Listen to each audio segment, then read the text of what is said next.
In occasione della Giornata Mondiale del Diabete, l'Associazione Diabete 1, presieduta da Patrizia Russello, ha organizzato una manifestazione di sensibilizzazione e di informazione.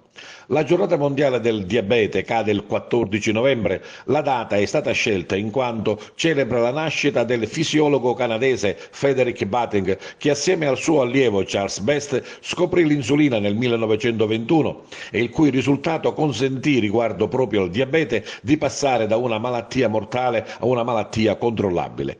Presente all'iniziativa che si è tenuta presso l'agriturismo Farm Vitanza di Naro, diverse famiglie con i loro piccoli. Si è parlato dell'importanza della prevenzione e della diagnosi precoce in tutte le età.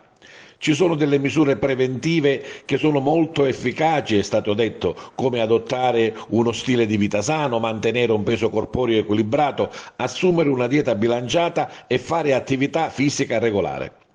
Lo scopo della manifestazione organizzata dall'Associazione Diabete 1 è stato proprio quello di sensibilizzare tutti alla prevenzione, ad effettuare gli screening, soprattutto nei bambini. È importante sottoporsi a questi controlli regolari per individuare precocemente la malattia. Il diabete non trattato può portare infatti a gravi complicanze come malattie cardiovascolari, danni ai nervi, problemi renali e retinopatia. E quindi è essenziale un controllo costante e un trattamento adeguato.